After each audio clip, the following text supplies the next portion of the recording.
brief windstorm picked up. So I made the decision to not risk our life in order to make Tracy Taylor happy. For that, I apologize. And, so at least now you know where I'm going. I will say that's a disappointment. I know that, so I apologize. At least you know where I'm going to draw the line. If I had a 12-year-old boy down there, I may have pushed it, but the 6-year-old is way too cute. We've done this, I think, 10 years in a row, and I've done it in the same format in terms of submitting the PowerPoint slides to you all. Has everybody had a chance to look at them? In the interest of time, I know Mark asked me to keep it under 30 minutes, so I thought I would just kind of state the reason why we're here tonight, and I think it's to comply with provision 15 of the FBO lease. So I'll just go ahead and read that real quick.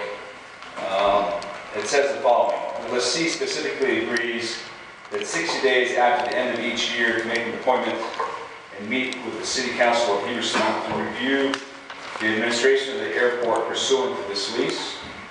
The parties mutually agree that said review shall be for the purpose of acquainting all members of the City Council with the terms of said lease and the administration thereunder, and for the formulation of rules, regulations, and policies to be implemented in the future operation of said airport.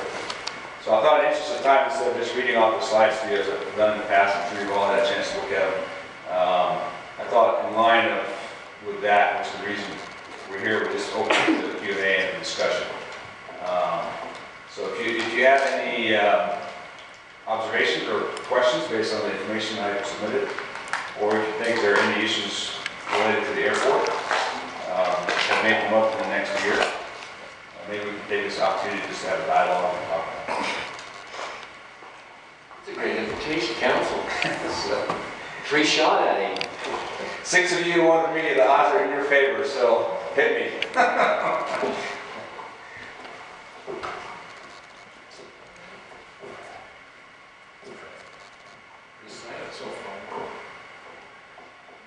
Maybe the airport issues are not. If the council does, would anybody in the audience like to give any suggestions or thoughts about the FBO recommendations? I have a quick question. Yes, ma'am. Help me understand gas prices that we're hearing that they're a lot higher here than other places. Help me understand, is that correct from your perspective? That because the prices are higher, people avoid purchasing gas here? Well, when you say gas prices, you mean which type of gas? Which type of fuel? All of them? Yeah. Mm-hmm. So is the question, are they higher than the region? Why are they higher? I mean, I hear they're higher. Maybe you can dispute that. And if they are higher, why are they higher than the region? Oh, I think on average, they are certainly higher. They're not higher than other comparable destination airports in the West. But I think that you have a very desirable airport. I mean, you're in a place that's probably the fastest growing, most desirable airport in the West. And it's not unreasonable to think that there's a slight premium to that. But I would flip that question over, because I've heard that regularly as well, and what I would say is if you can help educate me. And by the way, I'm open to I mean, there's no dogma. I'll accept any explanation to change my opinion or my business model in a way that makes sense. But what I would ask of you, for example, is why is that a concern to the citizens of Heber and your constituents?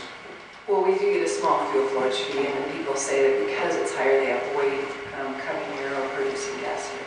Okay. So if you look at the only fuel price that may be affected by is avgas, and about 10% of the fuel that we sell is avgas. Okay. So even if you thought that the number in question was say 10,000 gallons, the net difference to Heber City would be somewhere in the vicinity of $500. From a fuel flowage standpoint, the number is relatively insignificant. And one of the things that I put forward in my presentation, and we've received a fair amount of criticism about this, is we actually, this doesn't tie into just fuel pricing, but it ties into our overall business model and our posture. We're hypersensitive to the fact that this is a very noise sensitive dollar. And we don't look at it in terms of any amount of business in itself. we've actually, in some instances, probably given up some amount of business because we consider it problematic from a noise standpoint to the valley. And it seems a little counterintuitive when you think about it from a business standpoint, because people are spring-loaded to think that more is always better. But what I'm proposing to you, and I offer for your consideration, is that in this particular case, in terms of Heber, this valley, that more is not necessarily always better. You want the right mix. You don't want this to be the place where everybody comes in for cheap fuel, for example, because the noise impact will be significant. We have not turned away, but politely requested that helicopter operators, for example, avoid Heber City. Okay? At a significant cost to us as a business. Not significant in terms of overall, but not an insignificant number, because we don't think it's worth the political backlash, and we don't think it's worth the nuisance factor that it's going to impose on the citizens. And we have said to certain helicopter operators that if you can, please avoid flying over Heber at 6 or 7 or 8 o'clock in the morning. I certainly am required to sell you fuel, but I don't think this is the right place to come do this because of the noise sensitivity. So we play that game all the time in terms of trying to get the right mix. But I very much would be interested to hear from you why you think fuel pricing specifically is a concern or an interest to the residents of Heber and / your constituents. That would be a valuable information to us. I would like to make a comment on that, please. Yes, ma'am. We're paying close to $100,000 right now as a city to undergo a branding exercise. And I think Sorry, what exercise? Branding Branding. exercise. Yeah. And part of that branding exercise is not to make Heber City exclusive. The airport does represent Heber City to pilots. I believe that it's your intention to make the airport exclusive so that you can continue to have high gas prices. And yet I would submit to the council that this is probably against the branding exercise that we are spending quite a bit of money on. We don't want to be known as an exclusive place. We want to be known as a welcoming, service-oriented place for tourists. You might say, well, noise is an issue. I understand that, but I do have that comment. When you say exclusive, can you help me understand what you mean by exclusive? I understand from your participation in various airport board meetings that you want to cater to the jet fuel, not the general aviation, obviously, population that we have here, and that you do think that you are in the same class as Vail, Steamboat Springs, etc., Jackson Hole. Again, the exclusive mentality. And so I think, Kelly, that applies to your comment. Why is it that we have these high gasoline prices when I think it's going against the image and hopefully the result of the branding exercise that we're going through. Now, may I also ask you a question? Is that all right? Are you finished?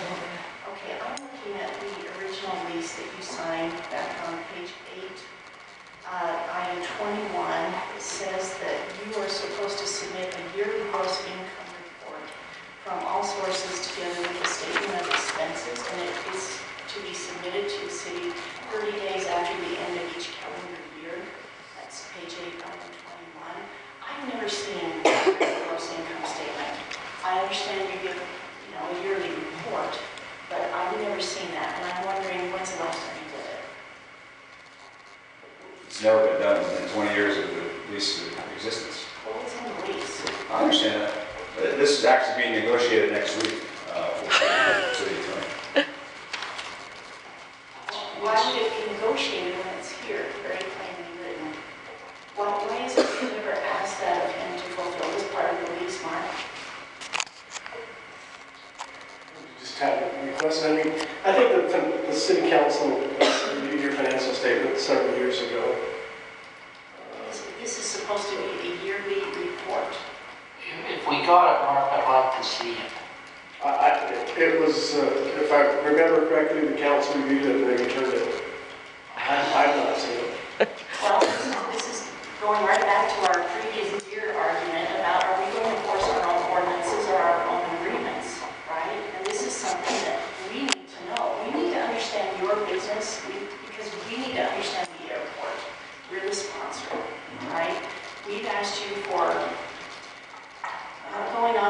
months now to be able to see your books. You want us to sign a non-disclosure agreement. There's nothing in here about a non-disclosure agreement. We should be seeing a yearly gross income report from all your sources with a statement on these expenses. It's supposed to be submitted to us a month ago. Now, I'm asking you to please submit that according to the lease agreement as soon as possible to us. No non-disclosure agreement needed, right? We're not here to blab about your personal, business, but we do expect you to follow this lease. Thank you. So when can we get that to us? I just indicated that my legal team is meeting with your city attorney next week. Why does What it they require are. that? Excuse me? Why does it require a legal team? Mark, did you share my letter with the council? That I sent to you? I'm trying to think which one. The one that provided several options and it's the one that the NDA was attached to. I don't really, I don't know if I have. I forwarded it to the city attorney and asked him to review the non-disclosure agreement, which annual next week it appears. Okay. So the process in the works. So if I could, Nadine, so what's in the works with the attorney is to review the non-disclosure agreement and... But bottom line, I don't intend this to end up being a legal discussion. I mean, we can, my general counsel of the city back there, if we want to have a legal discussion, we can. I was asking for a clarification, not a legal interpretation. Is the discussion Well, the clarification about is, the non-disclosure statement, or does it involve other things? I'm sorry, say that question again? Is the discussion that you indicate that you're going to have with legal, paralegal, next week, Yes. only relative to our request and your request for a non-disclosure statement because we requested to see your books like we're supposed to in the lease? Right. Or are there matters beyond that that you wish to discuss with our legal counsel? There may be matters more than that. Well, I guess that's between attorneys, but... What are the other matters? We just want to see this statement of expenses, the yearly gross income and a statement of expenses. That's all. With all due respect, this lease has existed for 21 years with 3 different owners. That request specifically, as you interpreted, has never been made. Okay. So, from a legal standpoint, excuse me? I'm just mounting something. Oh, okay. I'm happy to make a motion on that regard. I will be quiet then. Could I ask, while we're thinking about that, a couple of just a little closer questions? How much does it cost to use the apron that you provide to planes that need it? How much is the fee to use your apron? I'm sorry, to just the park out there? To tie down on your apron. Oh, I wouldn't know off the top of my head. I mean, it depends on the size of the airplane. Well, could you provide that? And how much to overnight? And how much for your hangar leases, the hangar use? If you want to break it down to plane size, for an hour, a day, 24, a month, I want to know your tie-down rates for you to use your apron. Right. Based on plane size and how many hours, if there's a distinction, and how much is your hangar rent for a plane to use it. If you don't have them in your head, I'd like to see those. Maybe bring those when you come to see the attorney next week, because I want to see those. That isn't your gross revenue, which Heidi's talking about, which I concur with her, but I want to see those individual costs because we're hearing comments about those along with the gas thing, so. Okay, but therefore I ask you also, help me understand. You're operating Help me understand your at our concern. airport under a lease. Right. You've told us in here that you're not a monopoly. I just want to know what those are. I've already got some information on gas, but right. Are you saying you will or won't provide those? I'm asking you to provide those. Your tie-down rates, however you Those break are it all down. public. I mean, you can call any day to the front desk and they'll give you all that information. So you don't mind, you don't want to put them together for me? Is that what you want? No, I mean, would you mind please providing me or the council or our attorney your tie-down rates and your hangar lease rates, please? That's a simple thing. Will you or not? Sure, I mean, this is no secret. I mean, our rates are, Okay, can you give me a time frame that you'd be willing to provide that? reasonable time frame for sure. What is that? What's reasonable? 2 weeks, a week? Alan? We've got a price sheet that probably runs 10 or 15 pages, as the DM indicated. Well, you said I could There come are many here. different types of aircraft that come into the airport. It's a matrix. You're telling me. We have vetted that with a number of airports in the Intermountain West, and they're very competitive. In a number of cases, they're lower than comparable That'll airports. be good news, but you're telling me that I can call the secretary and get that. And yet you can't get it to me in a week, so how long am I gonna be on with the secretary getting that? All right, we'll get it to you soon, quickly. It's not, it's all public information. It's not a secret. But help me understand, if you will, I mean, look, we're in a long-term relationship here. I mean, we're in a 27-year relationship, and we've been at it for 16 years. And I think it's important for both sides to find some common ground where our interests are, both our interests are served. And I understand your constituency, you have to serve your constituency, the residents of Heber, and I understand their concerns. We have to run this as a business, but we're also cognizant of the concerns of the citizens. So what's more important to me is to understand your real motivation, your concern. If you were to wave a magic wand and get what you wanted at this airport, what would that be? I mean, it's very helpful for me, because I get mixed messages. Now, let's say we're talking about renegotiating our lease. So on one hand, you might say, well, pay us more, which we've indicated we're willing to do. On the other hand, you say, reduce your prices. Well, those things are not compatible. So it's very important for us to actually know if there is some consensus. What are your objectives, though? What do you want to accomplish for yourselves and for the residents? It's very important. So I can't speak for everyone, but I'll tell you my objective. So we have a community of people who are very opposed to upgrading this airport. They're concerned about noise, as you acknowledged. They're concerned about air quality, and they're concerned about taking any money out of our general fund and putting into this airport that appears to only benefit a small group of people. Many of them don't even live in this community. So for me, as a council member, my priority is to make sure we are maximizing every dollar we can get so that the airport is supporting itself. And we're starting to analyze everything. Are we charging the correct landing fees? Are we doing all the things that we can do as good stewards of this asset for our community to make sure that we are not going to burden our taxpayers in this community with extra costs? Now, looking at this expansion, nobody wants to do that to the opposition of all the public, but we also know that the FAA has told us they will cut us off financially. We can't put that burden on this community, so we're trying, at least I personally am saying, let's leave no stone unturned to make sure we're maximizing our investment. Okay. No, I totally understand. And if you look at it from our perspective, when you look at the things that we've done over the last 16 years, and I get it, there's a base population that's spring-loaded to dislike me or dislike the FBO. I get it. And I get the fact that they want lower prices. I mean, who doesn't, right? In the abstract, if somebody said to me, I'd like to pay less taxes, I would say, sure. But nobody's given a pro and con and cost analysis. But if you look at, so take aside that sentiment, take aside the emotional aspect of it, and take a look at what we have done as a business for the last 16 years. And I was brought up not to brag, so bear with me, because my natural reaction is not to brag. But one, we paid our rent always on time for 16 years. We have come up with ways to institute landing fees that have brought substantial revenue to the city.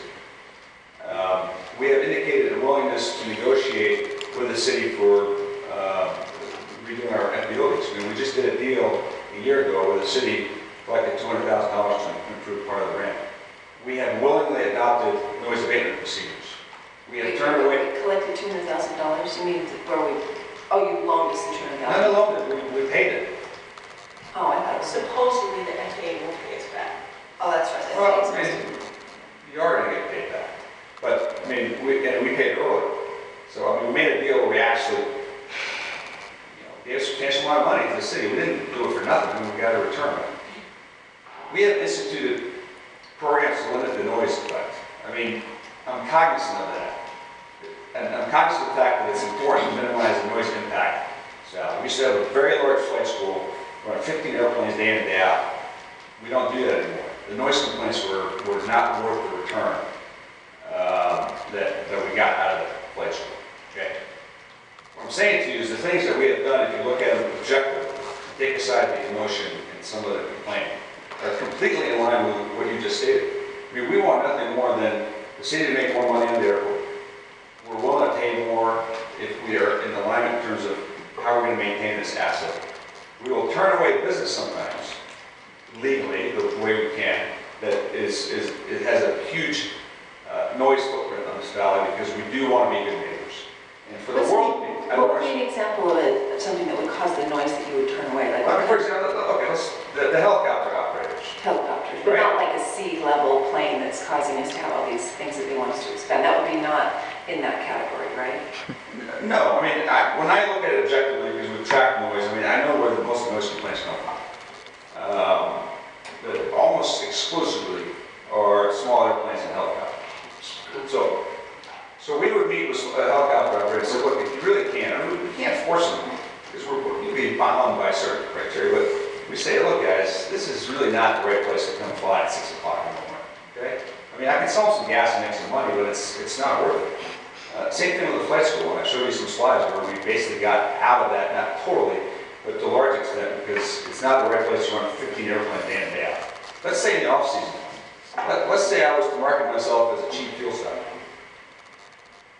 Every airplane around flying across the west come here and buy cheap fuel. I got nothing going on from April to June. My contention is that would not be in the best interest of your constituents and the citizens of Cleveland, because there's a noise impact to that. And that's somehow lost in this entire discussion. That you have a partner out there that actually is playing this game exactly the way you want them to play. And that they're doing this in a way that you get just enough business to pay decent wages, pay your rent, offer to pay you more with time for the same sheet of music, limiting some amount of business. And somehow the message that we get is that we're either turning away business that you would rather have, like you want more business here, but we're hearing outside that we want to control the noise. Or we hear, pay us more but lower your prices. I just urge you to look at that objectively and think that some of these things are not compatible. And we're not the demon that we're made out to be. We're actually been a good partner with the city for the last 16 years. I think I'm willing to look at it objectively. We have pilots that have told me, and if you want to bring a decibel reading, fine, but it isn't, the big planes are more noisier. The jets ramping up and taking off and putting on their jet brakes to land are more noisy than B-2 airplanes. If you can show me a decibel test that the C-2s that you're prioritizing the fuel sales to, that are causing us this push toward a C-2 airport, you show me, if you would please, where the decibel ratings of those are lower than a B-2 plane. Because there's pilots, good pilots, that are telling me otherwise. And my question back to the ramp and to the city and our income, I want to know what your tie downs and all that is to judge what we're getting for a landing fee compared to what you're getting for them to park on your ramp. I think that's important information for us to decide if we're getting really what we ought to be getting as a city out of this deal. And what I see us getting is that whoever the motivation of it is, we've had over 500 planes of C2 category land in the last year, such that FAA is telling us we need to have this bigger airport that most of our citizenry do not want. But yet, you're not selling the little planes gas because frankly they're not coming here. And you know, if they came here, they might come shop here, they might stay here overnight, they might come here and enjoy our other amenities. But we're hearing from quite a few that just flat out say they're not coming here, or even if they are, they're gassing up somewhere else. And you know, you say, well, whatever, but they're the real pilots that are making those calls. And the size pilots for which we built the airport, B2, that aren't coming. The C2s seem to be coming for whatever business model you're attracting them to or whatever, but that's who's coming. And aside from what Heidi mentioned, yes, we got to make money. The citizens are not thrilled with the airport. If you ask some of them, if you woke up tomorrow and there was no airport, how sad would you be? It'd be an interesting question. But we've committed, haven't we, to have a B2 airport for at least the next 20 years. But it's got to bring in money, and we need to get our share of the money that's coming. And I don't think we have a big problem. You're saying these little planes are noisier. Helicopters, maybe. But little planes, I don't see it. Have you looked at the increase in the fees that we paid you over the last 5 years? I think you've seen a substantial increase. Mr. Abuhadar, Yes, I ma'am. hope I'm pronouncing your name correctly. Listen. You said in your proposal a few months ago on lease renegotiations that you would be happy to pay more upfront and a higher lease rate if your conditions were met, as I understood it. And those conditions were that you had a guarantee that either the airport would be expanded or you had a guarantee that there would not be a second FBO entertained. Now, was I wrong in that letter that you sent? Weren't those your conditions for the higher lease rates that you wanted to offer? No, ma'am, they were not. All right, and see, we can't guarantee either one of those right No, now. no, I'm saying that those were not my conditions. Oh, well, then what were your conditions in your letter? I think it's a very, very simple letter. I don't have it in front of me, but there was no mention about another FBO. That was in a different. Well, as I recall, in the airport board meeting, I did ask Nadine what those conditions are. You said you refused to disclose them in public, so you sent us a letter. You said that, I pulled the minutes, that you didn't want to discuss them in public, or at that time, however, I heard it as in public, Right. that you would bring that up later during the negotiations. So we get a letter where you're saying you're willing to renegotiate, you're willing to give us, was it $300,000 to $400,000 more dollars, but you want, based on conditions and consideration of an extension of lease. I didn't hear him say those two things, Heidi, but I hear you say you wouldn't tell us what those conditions are. So what did I say? I said that letter is almost meaningless to me because it doesn't define anything except you'll pay money based on whatever. Well, I'm sorry, this I think came out in the conversation at the airport board meeting, not specifically that letter, because I do remember. But anyway,